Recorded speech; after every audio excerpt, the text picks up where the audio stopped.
Kejadian milik korban. almarhum Eki, ya diajak melalui AEP kan gitu. Betul. Suruhan Ruyan. Saya tanya langsung ke AEP, benar nggak bahwasanya kamu meminta Dede untuk membuat cerita seperti ini? Nggak benar Pak, kata dia gitu. Sahabat Kompas TV, kembali lagi bersama kami, dan saat ini saya bersama kuasa hukum Ibtu Rudiana, Bang Pitra Romadoni. Bang Pitra, apa kabar? Ya, Bung Iqbal, kabar baik. Kabar baik, alhamdulillah.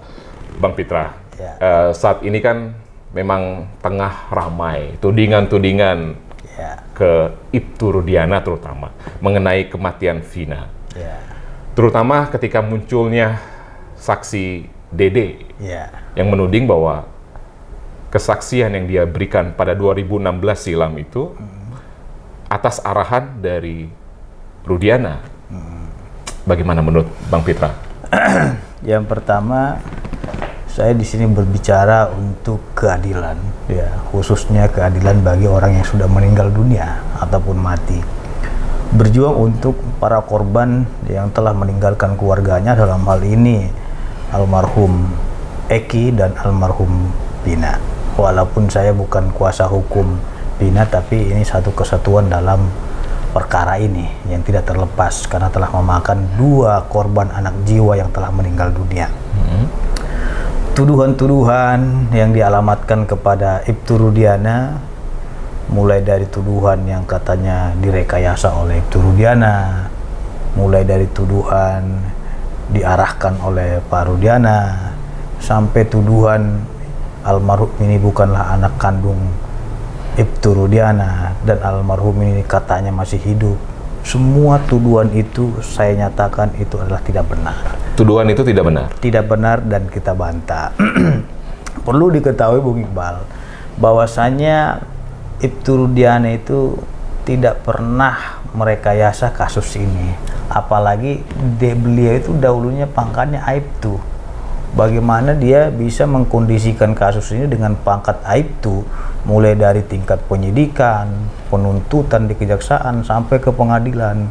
Nah, tingkat pengadilan saja kan ada tiga tahap pentingkatan. Yang pertama pengadilan negeri, yang kedua pengadilan tinggi Jawa Barat, yang ketiga yaitu Mahkamah Agung Republik Indonesia. Jadi kan semua ini sudah melalui proses pemeriksaan. Sehebat apa seorang Aibtu bisa mempengaruhi perkara, itu tidak masuk akal dan tidak logika. Terus ada yang katanya itu saksi atas nama Dede menuduh Ibtu Rudiana itu dia itu diarahkan oleh Ibtu Rudiana. Itu nggak benar. Karena apa? Karena berdasarkan keterangan dia yang saya lihat di video itu, dia baru ketemu Pak Rudiana itu katanya tanggal 2 September. Ya, itu harus dibantah dengan fakta yang ada. Bahwasanya pada tanggal 31 Agustus itu, sebelum 2 September itu, Pak Rudiana ini telah ketemu Dede langsung pada pukul 14.00, karena pencarian yang dilakukan penyisiran TKP yang dilakukan oleh Pak Rudiana itu sekitar pukul 10.00 WIB, ya, dari lokasi flyover itu sampai ke SMP Negeri 11 itu. Dan dia bukan hanya mereka aja yang ditanya, akan tetapi dia bertanya kepada beberapa warga masyarakat terkait dengan peristiwa tanggal 27 Agustus 2016 tersebut. Nah, kemudian pada pukul 14.00 WIB-nya ini, tanggal 31 Agustus 2016 itu dia ketemu dengan Bapak Saudara Aep dan Dede, gitu loh. Dan dia menanyakan langsung kepada Aep dan Dede, "Dek, apakah kalian pernah melihat ada kejadian tanggal 27 Agustus ini yang informasinya ke dia itu kecelakaan?" Kan begitu. Nah, terus disampaikan, "Saya kalau melihat kecelakaan tidak ada," kata mereka. Yang kami lihat itu adalah aksi pengejar-pengejaran dan pelemparan batu, tepatnya di depan SMP Negeri 11. Itu diucapkan oleh Dede? Iya, ada saksinya. Oke, Gitu, ada saksinya. Terus dipastikan lagi, benar nggak? Iya benar Pak, kata mereka gitu. Nah, ditunjukin Pak Rudiana sepeda motor yang biru biru kuning tadi ya. Nah, ditunjukin apakah sepeda ini seperti motornya. Yang mana? Tunjukin. Boleh Mohon maaf. Bisa ditampilkan ke kamera, Ya. Bang Pitra.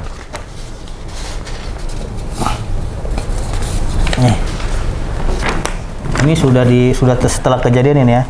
Ini motor Setelah kejadian milik korban? almarhum Eki, iya. Almarhum. Nah, jadi diperlihatkan apakah sepeda motornya, iya benar warnanya ini yang kami lihat dikejar itu. Kan kata yang bersangkutan mereka berdua, Aib dan Dede. Nah, setelah itu tahu nggak kalian itu ciri-ciri daripada salah satu pelaku ini yang ikut melakukan pengejaran itu? Yang kami lihat itu ada tensoples di dahinya, katanya gitu. Dahi Eki atau dahi Vina? Dahi pelaku. Dahi pelaku. Salah Oke, satunya. dahi pelaku. Kan ciri-cirinya kan yang nanya ciri-ciri. Kasih tahu lah itu ciri-cirinya. Setelah itu Pak Rudiana kasih nomor handphonenya kepada Aib. Gitu loh. Nah, kalau memang mengetahui nanti keberadaan mereka di mana yang kalian lihat itu pada malam kejadian ya, tolong hubungi saya gitu. Nah, kemudian setelah diberitahukan sekitar pukul 16.00 WIB itu Pak Rudiana itu ditelepon oleh Aib. Itulah bahwasanya para pelakunya ini telah kumpul di depan SMP Negeri 11 nongkrong. Nah, sebagai terutama itu ayah korban ya, dia datang ke lokasi tersebut dan dia membawa mereka untuk diserahkan kepada reskrim untuk didalami lebih lanjut apakah yang 8 orang ini terlibat atau tidak. Setelah ditanya di situ, ada 1 orang yang tidak terlibat dan itu langsung dipulangkan atas nama Aldi kan gitu. Itu langsung dipulangkan, tinggal 7 orang lagi di situ. Nah, setelah ditanyai oleh Pak Rudiana kurang lebih 15 menitan atau 20 menit kan gitu. Sehingga di situ ia tanya kepada Jaya dan Sudirman. Selebihnya itu dia tidak tanya. Nah, setelah dia tanya Jaya dan Sudirman, mereka menerangkan perbuatannya itu dan lain-lain, diserahkanlah kepada Satreskrim Oke, baik Bang Pitra, maaf saya potong. Ya. Dalam keterangan Dede, Dede diajak oleh Aib ke Polres Cirebon menemui Rudiana untuk memberikan keterangan. Lalu Dede mengaku bahwa saat itu keterangan BAP-nya adalah copy paste dari Aib. Itu bagaimana? Itu nggak benar karena kita sudah tanya langsung kepada Aibnya. Di mana Dede itu menuding bahwasanya beliau itu disuruh oleh Rudiana untuk menjadi saksi dan dibuat konsep oleh Pak Rudiana sehingga dia mengikuti atas arahan Rudiana. Apakah itu benar? Itu semua tidak benar, Pak. Tidak benar ya? Tidak benar, Pak. Oke. Kenapa itu tidak benar? Apa yang mendasari sehingga itu tidak benar menurut saudara? Di tanggal 27 Agustus itu, di malam kejadian itu, Dede itu bersama saya, Pak. Jadi itu nggak ada yang namanya di setting sama Pak Rudiana, disuruh sama Pak Rudiana, itu nggak ada, Pak. Itu sudah dari kepribadian saya sendiri, Pak. Apa yang saya tahu, saya ucapkan di situ, Pak. Oke.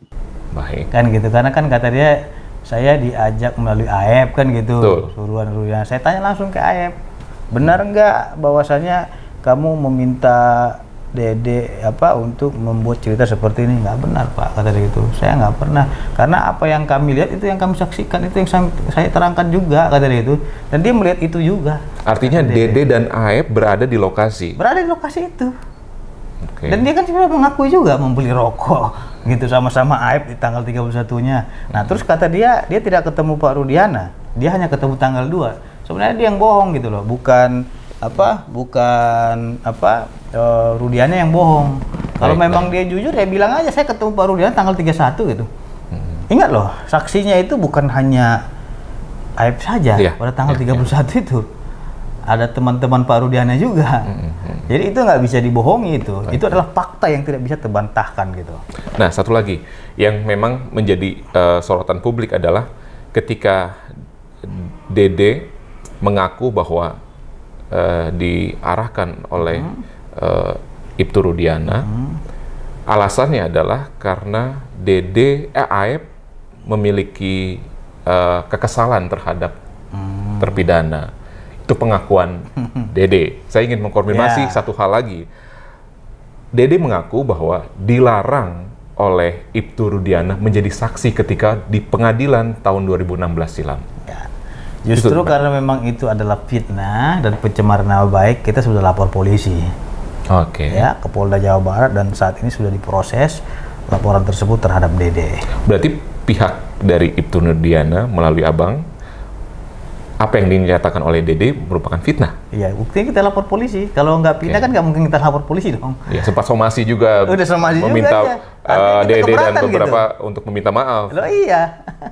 Kalau kita nggak keberatan berarti kan omongan dia benar. Contohnya nih, Bang Iqbal tuduh saya sesuatu. Kalau saya diam aja berarti kan benar dong. Kalau saya keberatan dan marah berarti kan saya keberatan dengan tuduhan Bang Iqbal gitu. Makanya saya proses secara pidana. Berarti yang dinyatakan oleh Dede bahwa dilarang menjadi saksi itu tidak benar. Nggak Itu benar. Dan itu juga sudah saya tanya langsung kepada Aib yang katanya dia sama-sama Aib juga dilarang. Nggak benar itu. Gitu. Dan karena memang ketidakbenaran itulah makanya kita proses secara hukum. Kalau memang omongan dia benar itu kan bukan kapasitasnya Pak Rudiana yang memanggil saksi. Itu adalah kapasitas daripada pengadilan atas perintah pengadilan atas permintaan daripada jaksa penuntut umum sebagai beban pembuktian. Dan kalau memang ada dia surat panggilan, dia harus hadir dong. Berarti tidak ada itu yang namanya Ibtu Nurdiana memerintah Dede untuk tidak ada hadir ke pengadilan. Justru kalau dia hadir ke pengadilan justru bagus dong sama Pak Rudiana nih. Dia menerangkan ada pemukulan dan ada pelempar, itu justru makin bagus. Justru kita kalaupun dia hadir ke pengadilan kita berterima kasih gitu loh. Nah dia sendiri yang tidak mau hadir ya berarti kan masalah di internal pribadi dia. Jangan juga dia tidak mau hadir ya dia salahkan Pak Rudiananya, itu tidak bisa. Terus kapasitas Pak Rudiana kan bukan jaksa penuntut umum yang menentukan hadir atau tidak hadirnya seseorang gitu loh. Baik. Lalu selain Dede ada muncul Liga Akbar dan mengaku bahwa dia mencabut keterangan BAP 2016.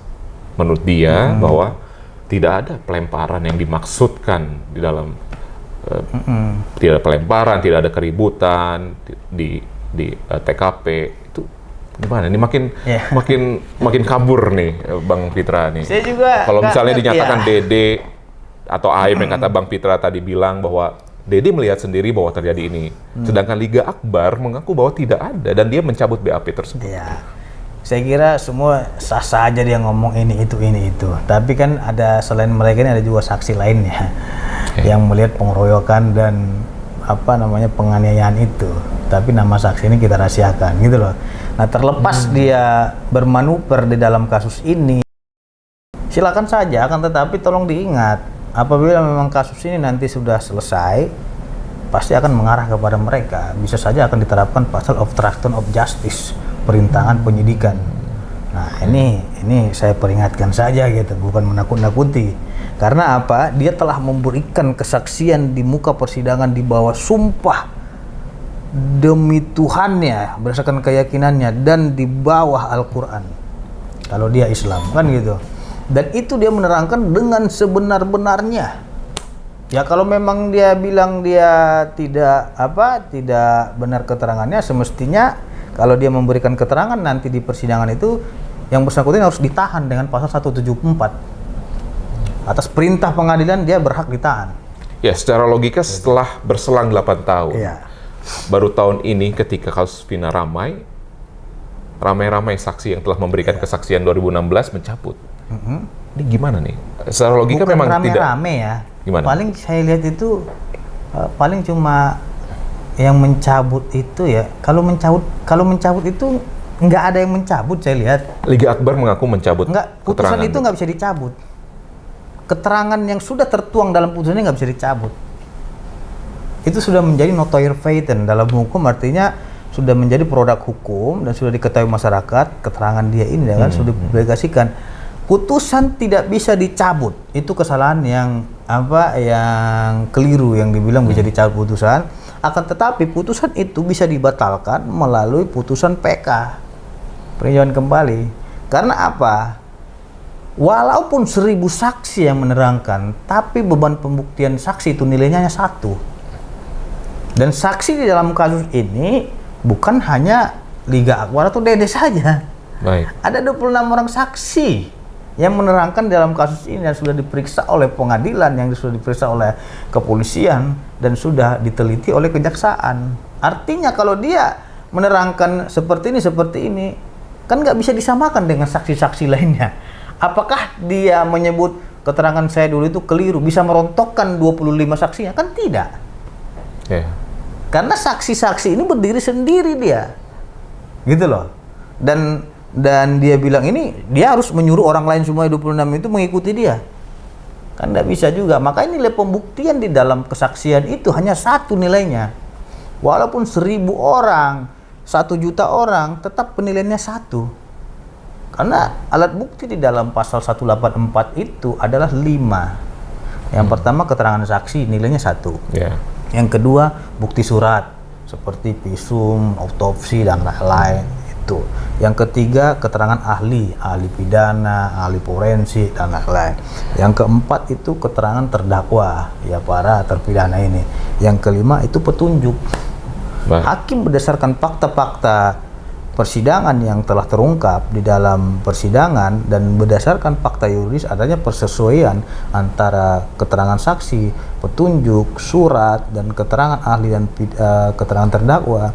Dia berkeyakinan bahwasanya para terpidana benar melakukan perbuatan tindak pidana dengan alat bukti yang 5 tadi gitu.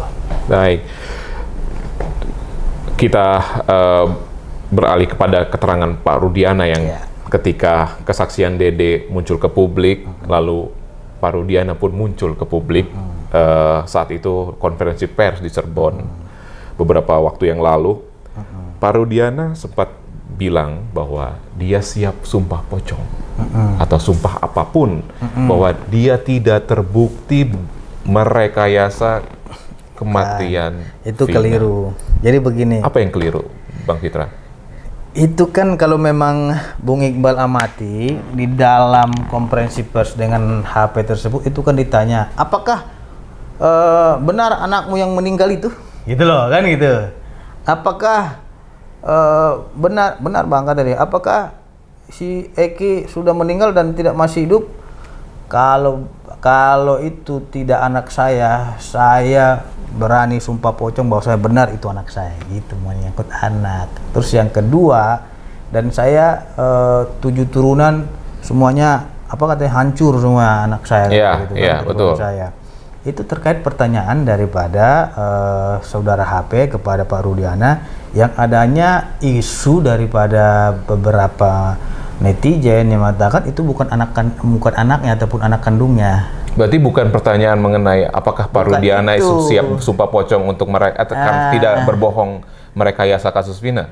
Bukan itu yang ditanya, itu terkait dengan anaknya atau bukan. Makanya dengar lagi videonya. Baik. Gitu nah saat ini kuasa hukum Saka Tatal menantang Bapak Ibtu Rudiana melalui kuasa hukumnya Farhad Abbas terkait sumpah pocong tersebut bahwa kasus Vina ini tidak direkayasa oleh Ibtu Rudiana. Itu menanggapi hal ini gimana Bang Fitra? Kalau saya melihat itu hanya pansos saja gitu, kurang perhatian. Makanya perhatian gitu.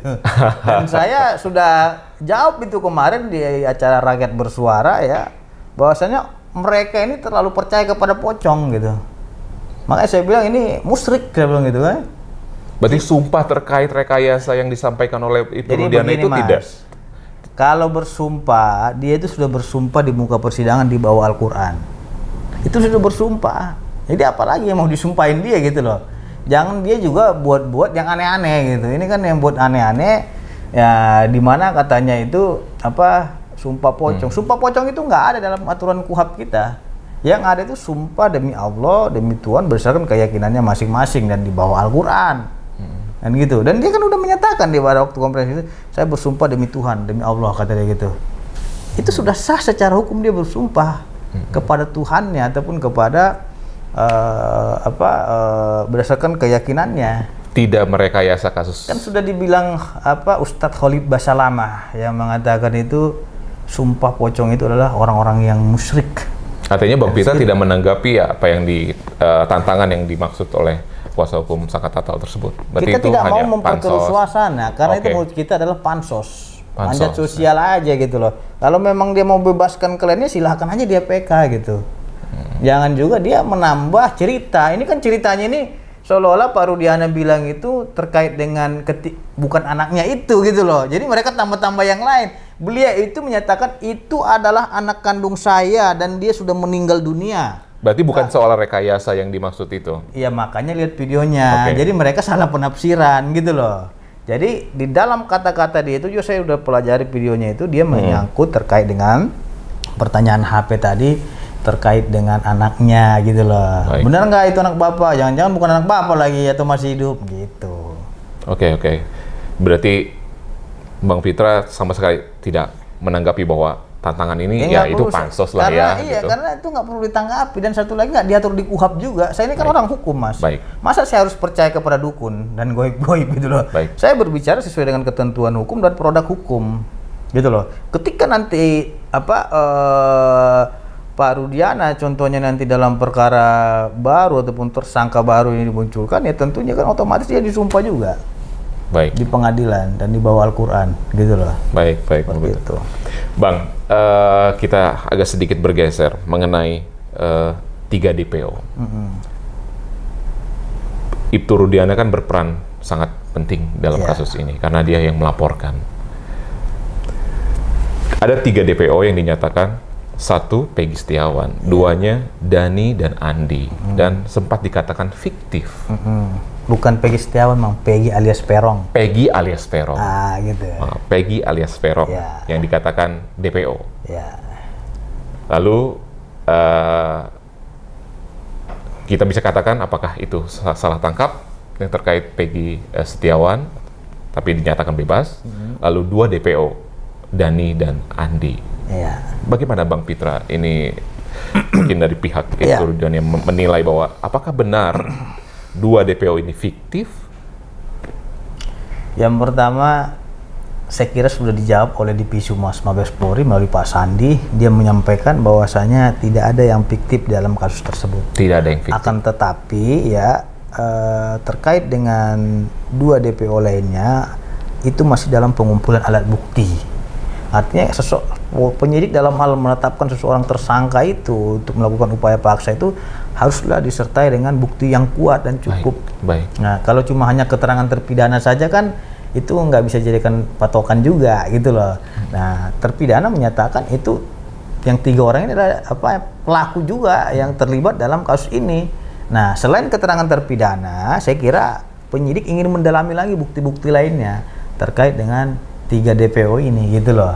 Berarti 3 DPO ini sumbernya dari para terpidana yang menyatakan. Ada? Ya ada. Dani dan Andi atau Peggy alias Perong ada? Iya, itu berdasarkan keterangan para terpidana. Baik. Kalau memang keterangan terpidana ini nggak benar, pasti kena akan obstruction of justice mereka. Mengarang cerita gitu loh. Baik. Bang Pitra, banyak muncul saksi baru di sidang PK Sakatatal, terutama saksi Widi dan Mega. Dia mengatakan bahwa saat itu kematian Vina merupakan kecelakaan tunggal, bukan pembunuhan. Itu kan dia kasih tahu karena di telepon. Didasari oleh telepon ketika jam 22 WIB, ketika 2016 silam. Lalu tidak ada kondisi yang dikatakan ramai-ramai atau apapun gitu. Ini bagaimana? Apakah ini memang kecelakaan tunggal yang mulai di up ataukah tetap pembunuhan yang diyakini oleh Bang? Jadi begini, kalau yang dibilang itu kan dia hanya menerangkan berdasarkan informasi. Kalau hanya informasi, jangankan dia, Pak Rudiana jadi informasi bahwa kecelakaan anaknya. Sehingga terhadap orang yang memberikan informasi kecelakaan itu, dalam hal ini dari Polsek Talun ya kalau nggak salah ya, itu sudah diberikan sanksi disiplin oleh Mabes Polri karena memang tidak melakukan scientific crime investigation dalam pengungkapan awal itu gitu loh, sehingga ada kekeliruan bahwasanya ini bukan kecelakaan gitu. Nah kalau di siapa tadi nggak kenal juga saya. Widi dan Mega ini kan dia menyampaikan itu karena di telepon itu tadi kan gitu. Kalau itu pun benar, jangankan dia Pak Rudi hanya di telepon juga, ini anak bapak kecelakaan nih, udah masuk rumah sakit, meninggal dunia gitu. Dalam tapi kesaksian kan pendalamannya dia kan tidak mengetahui itu, dia hanya dia tidak melihat di lokasi, dan saya bilang keterangan dia itu tidak benar dan bohong. Kenapa saya bilang bohong? Bagaimana mungkin sekitar 22 lewat 5 ya katanya gitu kan? Ya, 22 lewat 5. Iya, Betul. 22 lewat 5 itu masih menelepon yang bersangkutan. Padahal saksi Suroto saja mengatakan sekitar pukul 10 itu dia udah terkapar di situ, di dekat Pulau Pertalun tadi. Tapi sebelum itu dia mengatakan kesaksian dari kedua saksi Nggak ini. nyambung dengan saksi Suroto. Tidak ada ramai-ramai yang dimaksud. Kalau misalnya ada diduga pembunuhan, itu dia tidak merasakan ada ramai-ramai di situ. Terus dia mengatakan bahwa ini adalah kecelakaan tunggal. Itu kan halusinasi dia aja. Yang melihat itu pada pukul 10 itu bukan hanya Suroto loh. Ada 5 orang. Baik. Suroto, Suja, dan ada 5 orang situ. Pada pukul 10.00 itu udah terkapar. Bagaimana mungkin orang yang sudah terkapar nelpon, halo, katanya gitu. Makanya saya bilang halusinasi aja nih orang gitu. Oh, Bang Pitra ini meyakini bahwa ini bukan kecelakaan. Loh kan udah ada saksi-saksi di situ. Terus kalau memang itu bukan kecelakaan, yang pertama Suroto saja sudah melihat pada waktu terkapar ini mayat dan satu lagi kondisi kritis. Nih siapa almarhum Pina ini, dia melihat dalam menggunakan helm ya. Tapi mukanya lebam-lebam. Mukanya lebam-lebam. Iya, mukanya lebam-lebam kata Suroto. Dan dibuka dia Suroto. dan itu berkucuran darah banyak itu. Sampai darahnya itu mengalir. Nah, Suroto melihat, wah ini bukan kecelakaan nih. Dari mukanya ya udah lebam-lebam tapi pakai helmnya tidak rusak. Kira-kira loh. bukti apa yang bisa Bang Pitra tunjukkan bahwa Oke. ini bukan kecelakaan, tapi ini diduga pembunuhan? Bukan atau diduga pembunuhan? lagi karena sudah ada putusan. Oke. Iya kan? Putusan pengadilan Apa itu yang adalah memperkuat pembunuan. Bang Pitra Nah, meyakini yang bahwa ini pertama, adalah pembunuhan? Ya, saya ingin tunjukin dulu sepeda motornya dulu. Nih. Ini sepeda motor setelah kecelakaan ini. Nih, coba di zoom ya. Nih, tidak ada yang rusak dari depan. Nah, hanya rusak dari samping. Nih, dari samping kita lihat lagi, nih. Ini dari samping, ini yang lecet itu. Tuh. Ini kan karena udah lama di polsek ini, makanya ada plastik-plastik di sini. Cuma ini sebelah kanan ini aja yang lecet ini, ya. Nah terus ini di sebelah kirinya, kondisi sebelah kiri ini, Baik. tuh, nggak ada yang rusak, gitu loh. Ini apa sudah kecelakaan ini. Terus Ini apa, Bang? tunggu dulu. Ini dia pada waktu diamankan nih sepeda motornya. Ini motor siapa saja? Dan ada motor terpidana. Oh, ini motor terpidana. Ini motornya kecelakaan katanya itu nggak ada yang rusak. Kan karena perdebatannya dikasih lihat di komen dari netizen itu, wah itu foto sebelum korban kecelakaan katanya. Ini buktinya di gembok ini, ya, dia ada rusak tuh. Setelah kecelakaan ini kondisi ini. Terus helm ya. Ini helm siapa, Bang? Helmnya almarhum. Ini helmnya nggak rusak Eki nih. atau Pina? Kayak Eki. Tuh. Masih ada kacanya. Kalau Pina kan saya bukan pengacaranya, makanya saya nggak minta itu. Nah ini. Masih ada kacanya nih. Nah, jadi masuk akal nggak kita bilang dia nabrak tiang trotoar, ya? Tapi ini nggak kenapa-napa. Kalau dia namanya, ini katanya ini ke tiangnya, saya tunjukin tiang ini ya. Tuh, kan ada tiang listrik nih, ya, pakai kompas nih. Nah, tiang seperti ini pinggir jalan.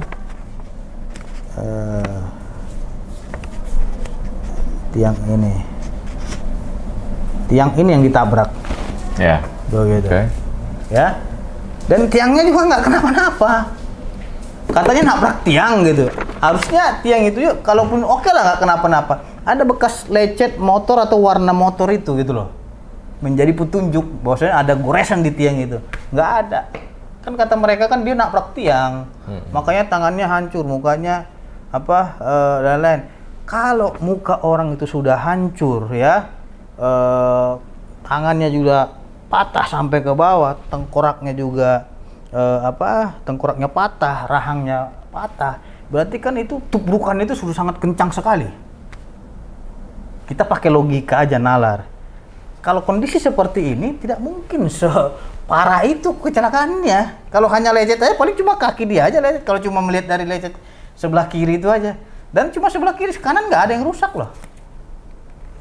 Kanannya nggak ada yang rusak.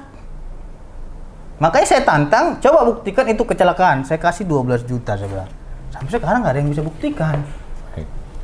Apa ada bukti lain yang menunjukkan bahwa Ya. dia korban ini bukan korban kecelakaan? Ya, yang kedua berdasarkan hasil otopsi ya, saya nggak perlihatkan itu karena memang sifatnya pro justia. Saya menghormati penyidik dalam melakukan pengusutan dan penyidikan. Kan sudah dilakukan ekshumasi nih Bang Iqbal, ekshumasi sekitar tanggal 6 September, melakukan pembongkaran kuburan ya oleh penyidik, kepolisian dan dokter forensik yang melakukan otopsi terkait dengan korban ini. Dan berdasarkan hasil otopsinya itu ya, saya bacakan nih hasil otopsi kepada almarhum Eki ya, Vina dulu, karena ada membahas masalah sperma dan lain-lain katanya gitu kan. Nah, di sini dijelaskan bahwasanya tanda-tanda trauma tumpul pada kepala yang ditandai patah tulang atap tengkorak dan tulang rahang bawah itu sudah hancur itu, dan trauma tumpul pada paha kanan dan tungkai bawah kanan yang ditandai luka terbuka pada tungkai bawah kanan, patah tulang paha kanan dan patah tulang kering kanan yang dapat mengakibatkan pendarahan yang secara bersama-sama maupun masing-masing mengakibatkan kematian. Nah, terus di sini kata dia kan tidak ada luka tajam di situ gitu. Itu saya tepis ini dengan hasil otopsi. Terdapat tanda-tanda trauma tajam. Nah, trauma tajam berupa luka terbuka pada pipi kanan dan punggung tangan kiri. Luka pipi sebelah kanan, baru pada pipi dan punggung tangan kiri. Untuk korban Vina. Jadi ini sudah terpatahkan itu yang bilang mereka tidak ada sayatan ataupun apa di taruh itu bersih. Nah, itu omong kosong kalau saya bilang kan gitu. Terus terdapat tanda-tanda trauma tumpul berupa luka lecet pada perut kiri dan paha kiri serta warna kemerahan pada kanan. Nah, terus kata dia ini bukan perkosaan. Ini jawab lagi nih dengan hasil otopsi. Dilakukan pemeriksaan apus, lubang kemaluan, dan anus dengan hasil ditemukan sperma pada sediaan apus lubang kemaluan. Artinya ada sperma di situ. Artinya kesaksian teman Vina yang di sidang PK Sakatatal, Vina meminta temannya untuk membelikan pembalut itu. Jadi begini, itu sudah terbantah dengan keterangan dokter forensik ya. Dia tidak haid. Nih. Dokter forensik menerangkan ya, jadi berjelas bahwa berdasarkan hasil visum terhadap korban Vina diketahui ada pendarahan aktif yang keluar dari kemaluannya yang bukan darah menstruasi maupun aborsi. Hal ini diakibatkan benturan ya yang masuk ke dalam itu, mohon maaf ya. Nah, atau tekanan ya yang kekuatannya melebihi jaringan tersebut untuk bertahan. Jadi sudah terpatahkan semua alibi yang mereka melihat. Dan katanya dia pakai popok katanya itu ya. Pampers ya. Saksi Suroto tidak melihat di TKP dia pakai pampers. Terlepas kalau memang sudah di rumah sakit karena memang ada pendarahan, dokter memasangkan itu bukan kewenangan kita lah. Kan kita pembuktiannya di TKP. Kalau di luar TKP kan udah pakai penjahit, udah ini kan udah berbeda. Nama juga penanganan yang dilakukan oleh dokter. Saya kira itu adalah spesialis yang melakukan pertolongan kepada orang yang mengalami korban pembunuhan itu gitu. Jadi sejauh ini bahwa kematian Vina adalah pembunuhan menurut Bang Pitra. Saya berdasarkan putusan pengadilan yang telah berkonstitusi karena saya orang hukum dan percaya kepada hukum. Kalau memang kita percaya kepada goib ya pasti dia bilangnya kecelakaan. Karena dia akan percaya kepada kesurupan gitu loh. Gitu. Artinya sepanjang ini tidak dibatalkan, saya tetap berpacu kepada putusan pengadilan yang telah berkonstitusi tetap dan ingkrah itu. Nggak bisa yang membantahkan itu. Sebagaimana asas res judicata pro veritate habetur. Apa yang diputus oleh hakim harus sudah dianggap benar. Saya patuh kepada putusan pengadilan. Baik. Sekarang banyak istilahnya perbincangan publik nih, Bang, kita ngobrol perbincangan publik mengenai apakah tidak ada CCTV di TKP, lalu bagaimana dengan percakapan di chat antara Vina dan Eki, dan itu bagaimana Abang ini menjawab penasaran publik ini? Karena saya sudah pelajari semua, jadi saya bisa jawab. CCTV itu ada di bawah flyover di perumahan Mitra Garden tadi, dan itu di pos security, bukan di TKP. Berarti di TKP tidak ada? Tidak ada CCTV. Makanya kalau memang ada yang bisa buktikan CCTV di TKP itu saya bayar dia. Nggak ada. Yang ada CCTV itu hanyalah di bawah flyover, ada namanya perumahan di situ. Dan itu bukan Jin itu hanya mengarah kepada perumahan jalan itu. Jadi apa yang mau dilihat gitu. Dan itu ada di pos security. Terus saya pastikan juga itu BAP yang ada sama klien dia, saya tanya lagi ke klien saya. CCTV ada di bawah flyover gitu loh. Dan itu di perumahan Mitra Garden tadi. Pos security. Terus ngapain jadikan bukti? Orang nggak ada kaitannya, hubungannya juga itu. Tinggal lagi kan dia hanya menjelaskan, saya melihat ada CCTV dan CCTV itu bukan di TKP. Setelah diperiksa CCTV ternyata nggak mengarah kepada lokasi kejadian gitu. Berarti tidak ada bukti sama sekali yang Nggak CCTV? ada CCTV di TKP. Kalau ada justru bagus dong, gitu loh. Jadi nggak ada itu CCTV TKP. Siapa bilang ada yang CCTV TKP? Dibuktikan aja gitu. Gitu. Lalu terkait dengan percakapan chat Vina dan Eki sejauh ini, apakah ada keterangan-keterangan itu atau seperti apa, Bang Pitra? Berdasarkan naluri saya, penyidik telah memiliki itu gitu loh, dan penyidik tidak mau mengungkap itu karena memang itu adalah pro justitia, sama seperti visum dan lain, karena itu sifatnya pro justitia. Nah, sepanjang itu untuk pembuktian dengan perkara pidana, ya mereka hanya menyerahkan itu kepada hakim gitu. Baik. Gitu. Baik, Bang Pitra, terakhir. Saat ini kan sedang menunggu putusan MA terkait sidang PK Saka Tatal. Ya. Lalu ada rencana terpidana lain mengajukan PK.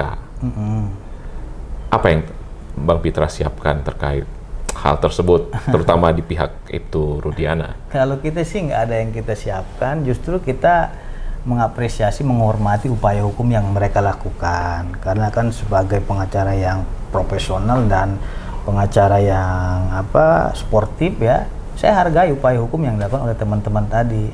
Karena kita sesama pengacara paham lah gitu-gituan kan gitu. Nah, akan tetapi saya kira dalam melakukan upaya hukum ini mereka jangan pernah mengadili apapun sebelum adanya putusan yang berkekuatan hukum tetap.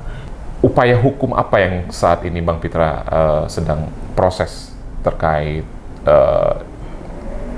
Dede atau siapa ya gitu? Yang pertama tentu kita harus menjaga klien kita ini secara hukum karena memang dia memiliki hak konstitusional untuk memperjuangkan keadilan bagi anaknya, dalam hal ini almarhum Eki. Terkait dengan banyaknya tuduhan-tuduhan fitnah, pencemaran nama baik, apalagi yang Bung Iqbal katakan tadi ada Dede yang menuduh langsung Ibtu Rudiana, itu secara hukum telah kita proses secara pidana dengan membuat laporan polisi ke Polda Jawa Barat terkait dengan tuduhan fitnah dan pencemaran nama baik. Karena yang bersangkutan itu menyebut nama Ibtu Rudiana secara langsung gitu loh. Kalau memang dia kemarin itu masih menjunjung asas praduga ataupun menyebut inisial, kita pasti tidak akan respon itu gitu. Akan tetapi ini telah menuduh gitu Ibtu Rudiana, katanya itu dia diarahkan oleh beliau. Itu adalah fitnah, dan bagaimana mungkin seorang Aibtu mengatur ataupun mengkondisikan perkara dari tingkat penyidikan sampai ke tingkat Mahkamah Agung Republik Indonesia. Ini hebat sekali dia gitu. Dia bukan siapa-siapa.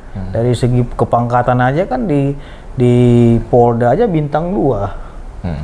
Iya kan? Ya, Irjen yang mimpin. Ya bagaimana dia mau melawan arus seperti itu? Berarti sampai sejauh ini sudah sampai sejauh mana proses hukum pelaporan itu? Alhamdulillah penanganan hukum yang kita lakukan terhadap klien kita ini saat ini telah diproses ya. Korban sudah diperiksa saksi-saksi juga sudah dimintai keterangan, dan ada juga laporan kita di Polda Metro Jaya. Dalam waktu dekat ini kita akan menghadirkan saksi-saksi kita juga selaku pelapor terkait dengan dugaan penyebaran berita bohong gitu. Baik. Bang Pitra, mungkin saya ingin sedikit bertanya kepada Anda. Ya. Saat ini kan Anda berada di pihak yang dikatakan publik itu sebagai berseberangan karena membela Ibtu Rudiana yang saat ini dituding justru diduga sebagai merekayasa kasus ini. Anda dianggap sebagai public enemy. Seberapa yakin Anda pribadi membela Ibtu Rudiana? Saya yakin ya, kalau saya nggak yakin pasti saya nggak akan bela beliau. Ada bukti-bukti karena keyakinan saya itu berdasarkan dengan alat bukti yang cukup dan meyakinkan gitu. Kalau memang tidak ada bukti yang saya pegang ataupun tidak ada dasar argumentasi yang kuat terkait dengan pembelaan ini, saya tidak akan pegang beliau. Nah, dan kita juga sudah membentuk tim pencari fakta dahulunya, dan kita bukan hanya Rudiana aja yang kita minta keterangan, ada beberapa yang lainnya juga, saksi-saksi dan lainnya, bahkan juga kepada ada tersangka juga pernah kita mintai keterangan gitu loh. Nah, sehingga kita menyimpulkan bahwasanya kita memutuskan untuk memberikan bantuan hukum kepada Bapak Ibtu Rudiana. Walaupun dianggap sebagai public enemy. Kalau public enemy itu bukan masalah persoalan sama saya gitu. Sepanjang itu adalah keadilan, saya ingin menyampaikan asas hukum kita, fiat justitia roet caelum.